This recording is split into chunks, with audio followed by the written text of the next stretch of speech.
네, 지난 박근혜 정부는 사용 후 핵 연료에 대한 영구 처분 계획이 담긴 고준위 방사성 폐기물 관리 로드맵을 발표했습니다. 하지만 논란이 끊이지 않자 최근 정부가 이에 대해서 다시 논의하겠다고 재공론화 계획을 밝혔는데요. 경주에서 이와 관련한 세미나가 열렸습니다. 장미쁨 기자가 보도합니다. 원전 가동 뒤에 배출되는 고준위 방패물. 사용 후 핵연료를 어떻게 처리할 것인가는 수십 년간 뜨거운 화두입니다.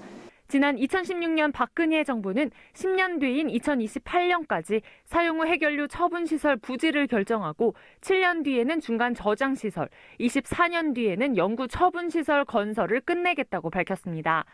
하지만 지역 주민과 환경단체 등을 중심으로 논란이 끊이지 않았고 정부는 이를 받아들여 고준위 방패물에 대한 재공론화를 결정했습니다. 10만 년 이상 보관해야 하는 고준위 핵 폐기물의 중간 저장과 영구 처분에는 모두 64조 1,300억 원이 들어갈 것으로 추산됩니다. 막대한 비용이 들어가는 데다 현재 세대뿐만 아니라 수만 년 뒤 미래 세대의 안전에까지 커다란 영향을 미칠 수 있어 신중해야 한다는 지적이 많았습니다. 자칫 잘못하면은 경주에 있는 이 핵 폐기물이 반영구적으로 우리 지역에 있을 수도 있습니다. 그렇기 때문에 돈 문제가 아니라 좀 안전한 관리 측면에서 접근을 해서 좀 해법을 찾았으면 합니다.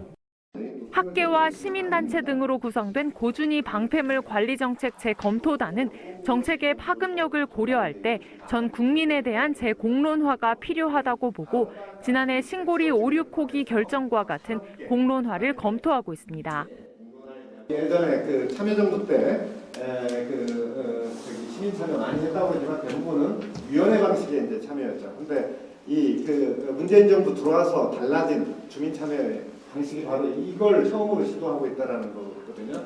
일반 주민, 엘리트 주민이 아니고 일반 주민이 수기 방식으로 참여하는 시민배심원이라든가 합의회의.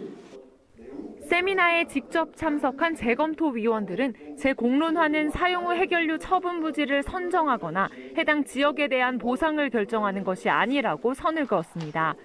그동안 정부와 원전업계가 무관심했던 사용 후 핵연료의 특성과 안전성에 대해 생각해보고 지역 주민들과 국민 대다수가 동의할 수 있는 관리 계획을 수립하는 데 의미가 있다는 겁니다. 지금까지 논란이 많았었던 고준위 핵 폐기물의 관리 계획 전반의 로드맵을 잡는 것이고요.